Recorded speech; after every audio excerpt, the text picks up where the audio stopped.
welcome back to the Eccles Business Buzz podcast. I'm your host, Frances Johnson, and I'm so glad to have you with us today as we wrap up our series of conversations with the Kempsey-Gardner Policy Institute's 2024 Informed Decision Makers.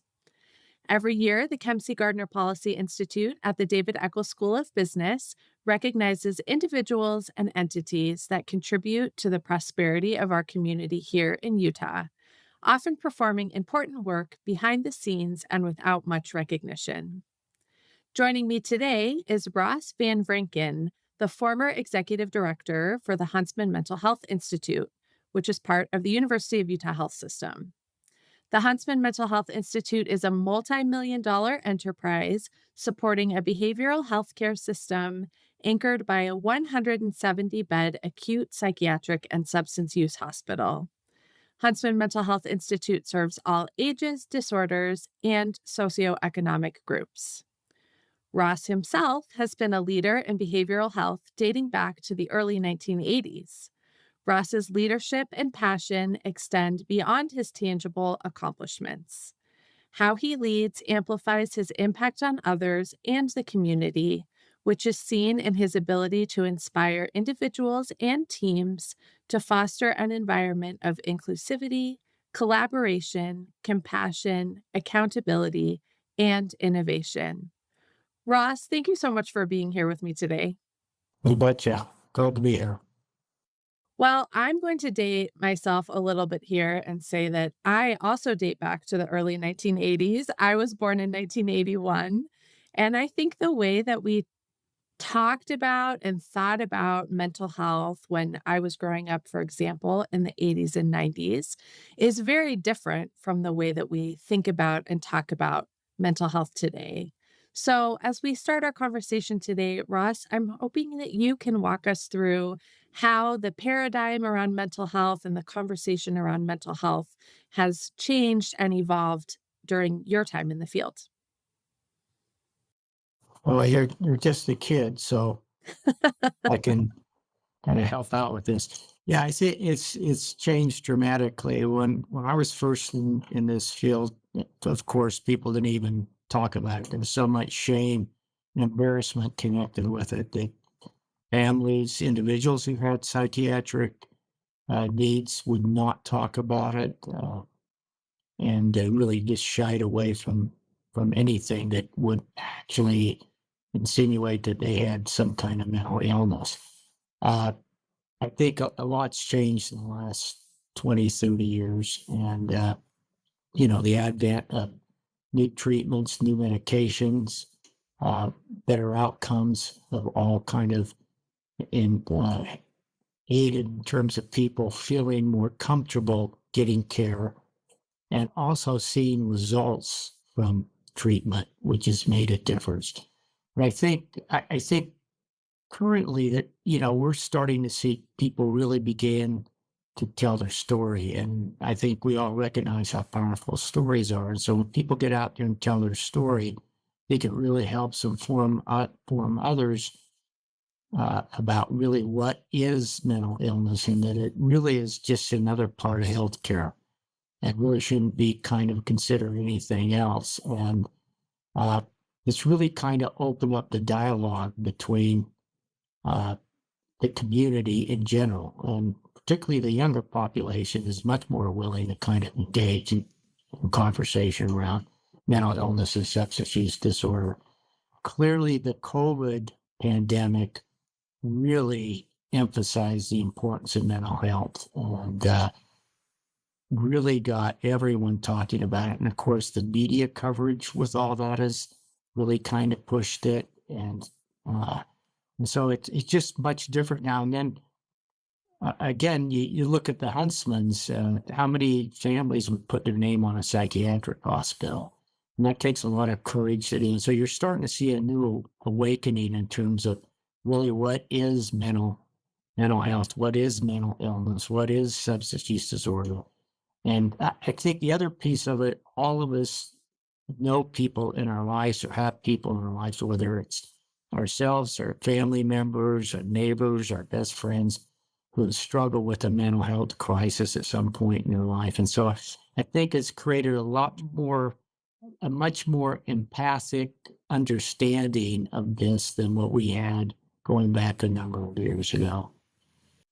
There's so many things I want to pull out of what you just said, but the first, maybe to help us set a baseline, Ross, is when we talk about mental illness, a mental health crisis. What are we sort of talking about? What falls under that umbrella when we think about what constitutes our mental health? Well, I think when you're talking about mental health, you're talking about well being, that sense of well being. I'm okay. Uh, and I know how to navigate the problems in my life and I get through it. And I have an adequate amount of resiliency and reserve to take on struggles. I ask for support when I need it. I'm willing to talk about what's going on with myself.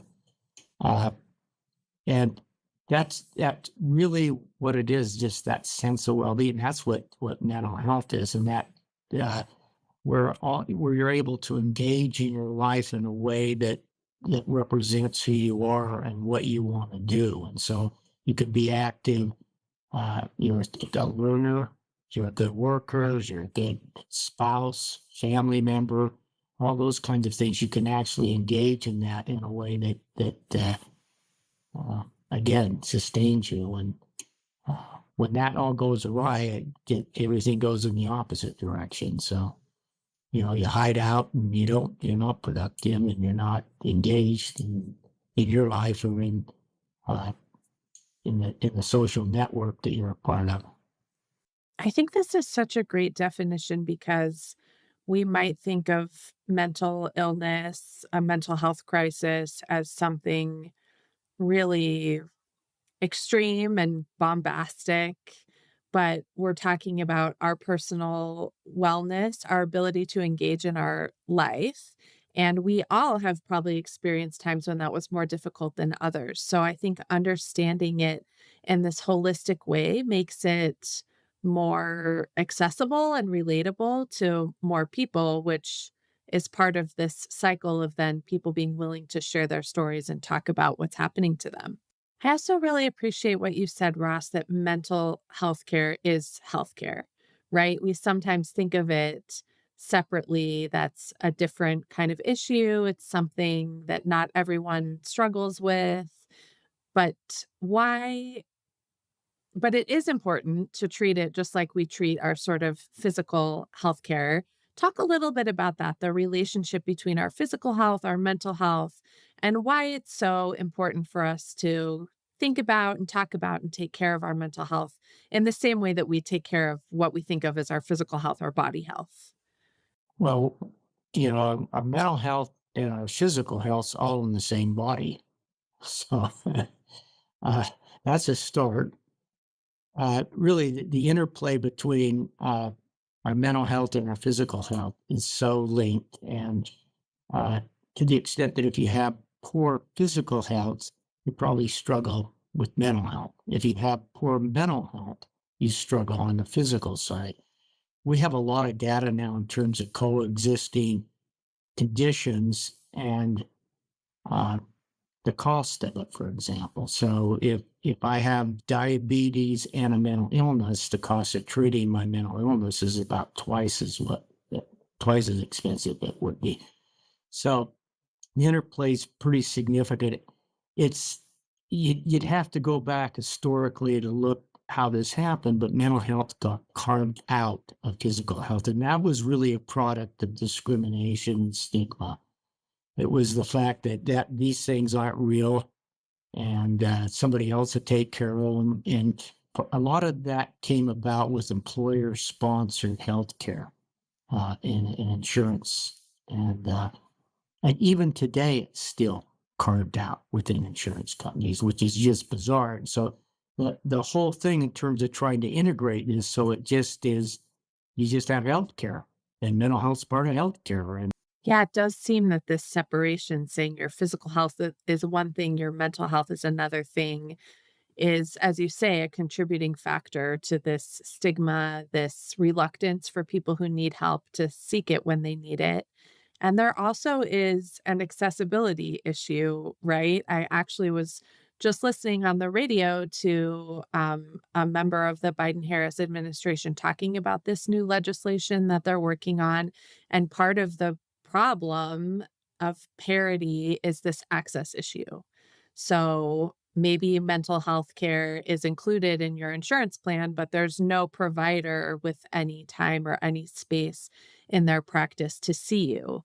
So, talk to us a little bit about the access issue. And I'm especially interested to hear, sort of, in the creation and the impetus behind the Huntsman Mental Health Institute in particular, if increasing access is part of the mission of that organization. Yeah. Well, yeah, it's critical. Yeah, access is a problem. That again is the structural strategy, if I may use that. I'll probably get in trouble. By the way, I'm not representing the university on this. This is my opinion.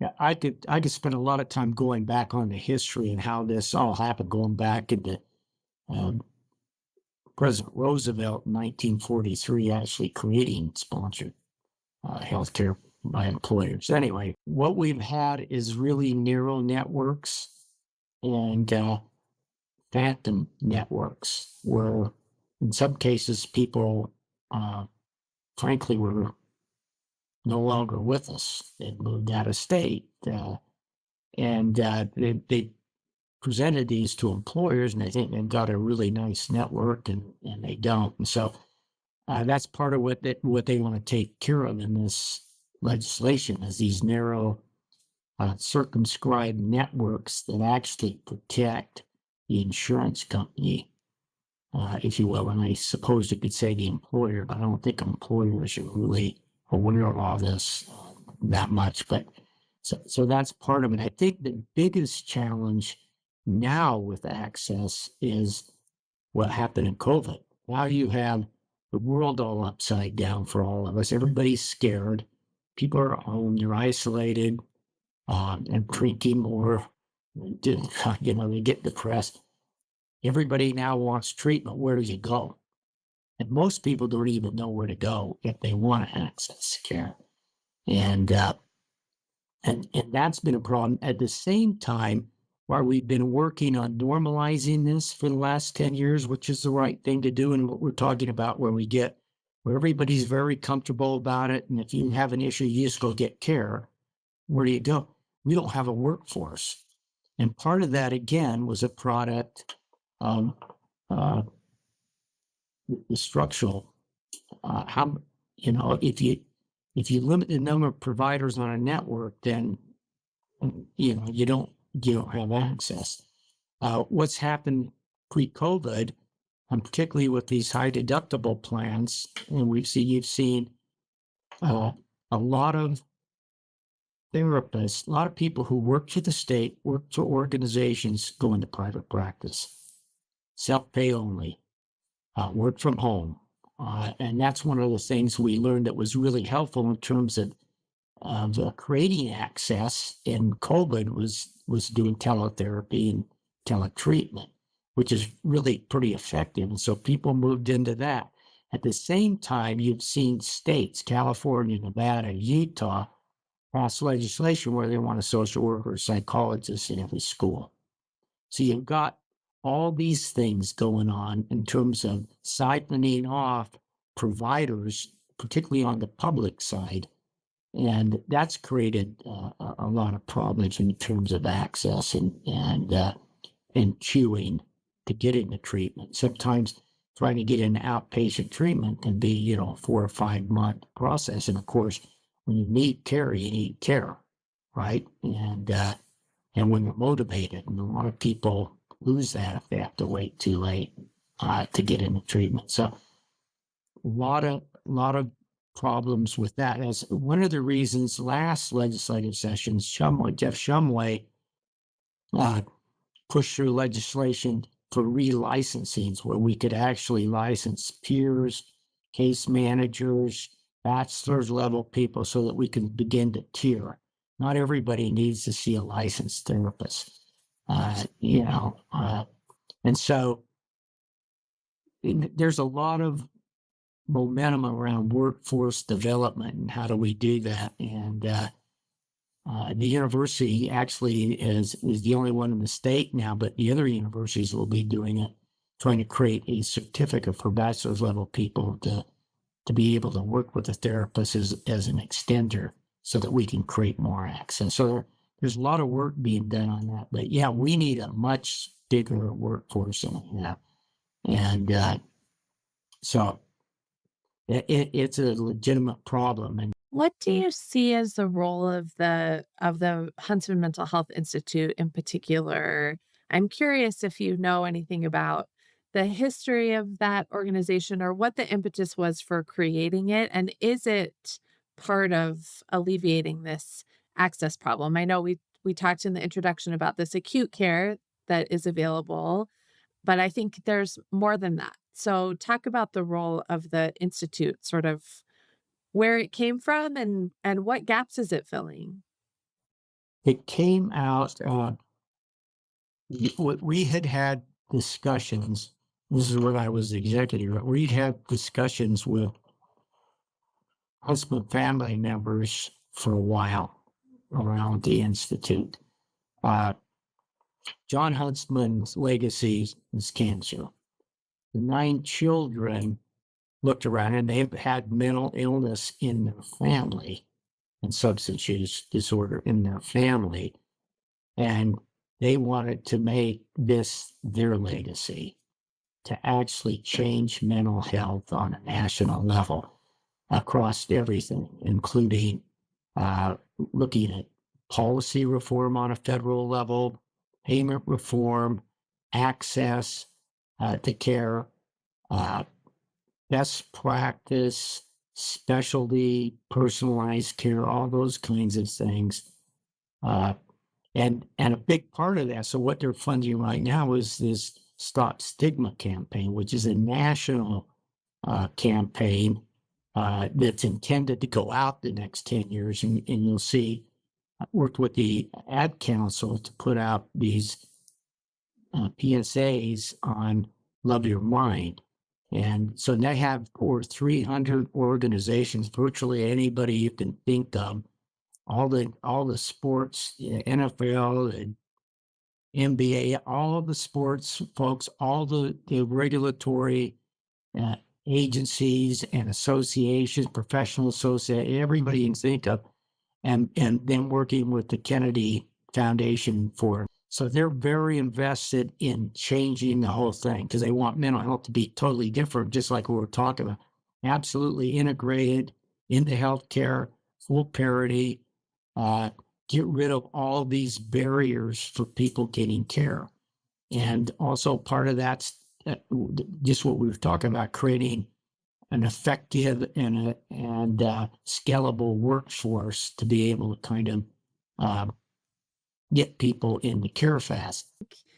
Um, it's just so good for us to remember that this nothing about our minds or our bodies happens in a vacuum, right? One thing that's been so interesting as we've had these conversations with decision makers is how ultimately everything is related to business. Everything is economic in some way, whether it's renewable energy, whether it's bicycles and access to transportation. These all have an impact on our personal economic vitality and the economic stability of our broader community. Talk to us a little bit about that, Ross, as we think about mental health, not in a vacuum, but integrated with everything else that we do. What are the economic impacts on people individually and on us collectively when we leave mental health sort of unaddressed? Yeah, it's a big deal, and I think you've probably seen some national statistics on it in terms of how much it costs us just on the suicides and losing workforce that way from an economic standpoint at a national level. Yeah, individually, this impacts families. Uh, if you're really struggling mentally, you're not engaged in employment. And you take a lot of FMLA, you're sick all the time, you lose your job, you don't have income. You're just not very productive. And so from an employer standpoint, you lose productivity. And so here you are paying a whole lot of money and not getting much out of it. So it impacts everything. And good mental health represents a good economy. Yeah. If everybody's feeling good and engaged in what they do, and this same thing with learners, if you're a student, you can't learn if you're depressed or so anxious you can't concentrate. And that's true of adults too in the workforce. So it caught, yeah, I'll say this, and it's the absolute truth, and it drives people nuts when I say it, but it's the truth. The only way to save money on mental health is to treat people. If you treat people, because we can get 80% of people well within a fairly reasonable amount of time, and it's only that 20% that have kind of the chronic, reoccurring kind of illnesses that really require more management than effective, uh, treatment or outcome treatment, where somebody's going to get well and be okay in 3, 6 months, a year and a half, or whatever it takes. But so that's a critical piece of why I really believe in treatment, because I've seen it work. If you don't do that, you see disintegration in the family, you see disintegration in terms of social context and community involvement, and you see deterioration in terms of the economy and a whole lot of costs that you don't need to incur. If you can treat people early on, they don't need to be in a hospital. I think it's a classic example of trying to save money up front and costing yourself more money down the road, right? Yep. And that applies almost everywhere.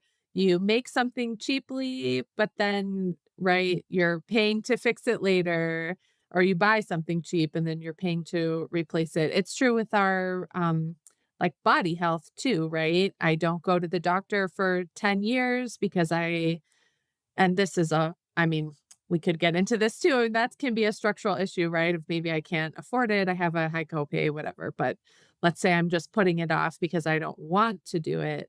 And then I end up very sick or very injured. And now I have a much larger cost than I would have if I had just taken some preventative steps in the beginning. So I think I hear you saying that mental health care is sort of catching up to what we know about other types of care. That's exactly right. I'm so glad that you mentioned students because this is a big focus at the Eccles School. A focus of our new dean is really this um, idea of wellness and of belonging, right? So we're talking about mental health care from the perspective of sort of managing symptoms and factors that contribute to symptoms, which you've mentioned, including food insecurity and housing insecurity, but also a social environment that promotes wellness. So a place where students feel like they belong, regardless of what background or circumstances they're coming from. And there certainly is a connection between our social environment and our mental health as well. Can you talk a little bit about that? What's the role of those social factors also in supporting our mental health? Well, it's critical. And, yeah, it's from an economic standpoint, if you're really going to prioritize where you put your money, it's in the 10 to 24 age group. 75, so see, the mental health's the number one disability in the world. Oh, wow. Part of what contributes to all that, as you know, is the whole social environment, particularly kids. How do you interact with your peers? How many people get bullied, isolated from the rest of the pack, don't feel like they belong uh, early on, and how that carries through. So creating an inclusive environment where people just get accepted for who they are and they can be a part of the overall social contract without having to be the popular kids or whatever. You can be whoever you are and fit into that is a critical piece. And of course, we all know that there are these different benchmarks that really require a lot of resiliency, going from elementary into junior high to high school to college and that. And so, yeah, it's a critical thing. The more you can do to create that kind of wellness environment and inclusivity of everyone, the better, because we're social animals. And what contributes as much to mental illness as anything is isolation. And we all know that I don't know about you, the worst thing I can do is be in my head. Yes, I And agree. if you're alone at home, you start making up stuff that ends up, you think it's a big deal. And of course, in the light of day, it isn't. And so that isolation really creates problems, and particularly if you feel like you just don't belong and you shouldn't be there and all those kinds of things. So I'm glad you're working on that. I think that's a critical piece. If you want a really healthy learning student body, you've got to have good wellness. And, and from an economic standpoint, that plays in everything. You have better graduation rates, put people out to be productive workers in the community. You bring in new people. The whole thing is just critical in terms of everything we do from an economic standpoint and a workforce standpoint in the state. Well, Ross, we've mentioned several times the Huntsman family, this great investment that they've made in mental health care here in the state of Utah, and their personal passion for that, their mission and their legacy, which I want to just echo what you say. We're so lucky and we should be so grateful to have that here, that they're willing to step forward into this uncomfortable space and put their name on it and really do some hard work to help us all. I'd love to hear from you, Ross, where your passion for mental health came from and why it's so important to you and to your life and career. I really, from my family, so I grew up an immigrant family. My grandparents came to this country, and they created the kind of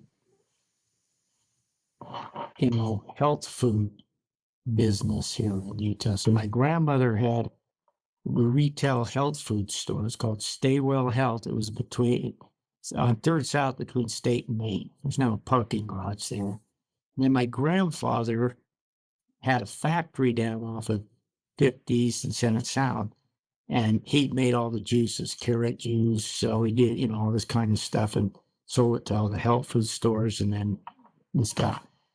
But my grandmother was a fierce advocate for health, and it was not uncommon to come home from school and she'd be on TV up at the city council pushing something. And Jay Brackenlee was the mayor of Salt Lake back when I was a kid, and you'd go to her house and he'd be sitting there. She was very community focused around health and well-being and all the kinds of things we're talking about. And I think that's what got me going. It's just with the business school, I started out as a business major. Excellent. And when I got my junior year, I started taking some psych classes. Well, I really like that. I changed my major and I went into social work and that stuff. And the irony of it, and then I ended up being the executive director of this hospital system, which is mostly business, right?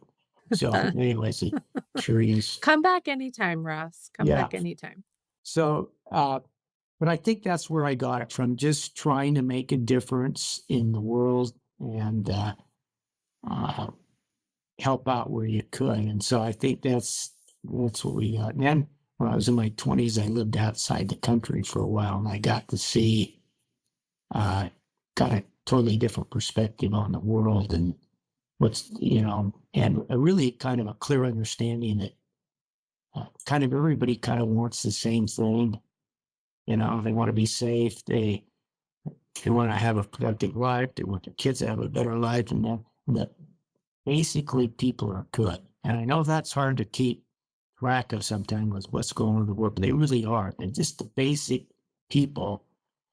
And that really influenced me, I think, in terms of just understanding human behavior and kind of what's important to people. So uh, yeah, I'm very passionate. I have a hard time totally retiring because I'm still very passionate about all this stuff. So How do you talk to people who are skeptical of mental health care? We've talked about the stigma around asking for help, talking about your own experience seeking help. I think it is, as we've talked about a little bit already, getting better, getting less.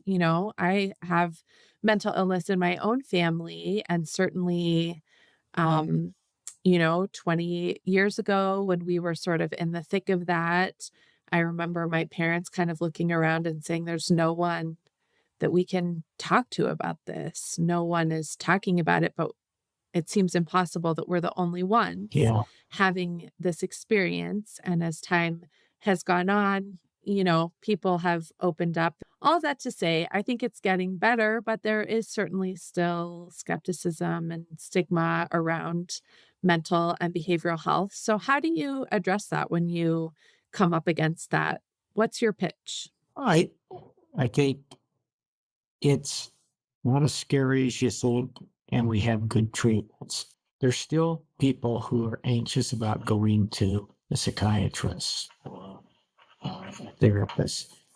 And so I talk to those people, go to your primary care clinic. So what we've done in the university system, in the 11 clinics, we have what's called collaborative care, where we integrate behavioral health in the clinic, and they actually work for the physicians and the treatment part of the treatment team in the clinics. And so we have social workers in there doing that, case managers doing follow-up from the community clinic side, and then we have our residents and psychiatrists in there. So there are ways, if you're still a little squeamish about it, to still get treatment. Go to your primary care. Intermountain Healthcare has collaborative care now, and there's some other places. So there are entry points, and this gets back to the access. Uh, and they can screen people who and try and get them in treatment if they need more advanced treatment now. But a lot of it can be treated in the community centers. But we have really good treatments. I talk about our success rate in terms of treatment, and try and worry about psychotherapy. What does that mean? And all the drama. How that's all been portrayed over the years, mostly in comedies. But yeah, and it really is. It's interesting. We spend our entire lives doing all this other stuff. How much time do you really spend on yourself? Getting to know yourself. And really, if you think of that's what psychotherapy is all, talk therapy is about. It's kind of learning about yourself, it's getting all these secrets out in the open that have been binding you up, uh, to put them in perspective, and in some cases let them go and all this kind of thing. And it's really a healthy thing. And it's almost like, how many people like to go get massages? This is kind of a mental massage, if you want to think about it that way. So I think it doesn't have to be a big, scary thing. And I think people are reluctant to go in and tell everybody what's going on. And uh, but it's a really healthy thing to do. So, and even if you're just struggling with stuff and questions and things aren't going well, so before you get into actually having symptoms, go talk to somebody. It's really relieving. So I love what you say that it's a healthy thing to do, just like it's healthy to get your annual wellness, to get your vaccines, to get your haircut, right? To take a shower in the morning. All these things we do to take care of ourselves. This is just one other just healthy one other thing to thing, do. yeah, yes. And you know what? Most most therapy is, most people can get by with 4, 5, 6 sessions. It's not that expensive when you put it in contacts, everything, even if you had to pay for it. So, yeah. And a great reminder, I think, also to share our stories, to be a little bit brave, to say, oh, this happened to me, and this is how I dealt with it. This is how I am dealing with it. To put more faces in front of something that might be hard for people to understand or hard for people to accept. We might have to step into a little bit of uncomfortability ourselves, but the payoff is so much bigger. Well, Ross, when you think about a world where we all are well, I love what you said about living outside of the country and realizing we all kind of want the same thing, and that is to feel well and to feel good and to feel happy.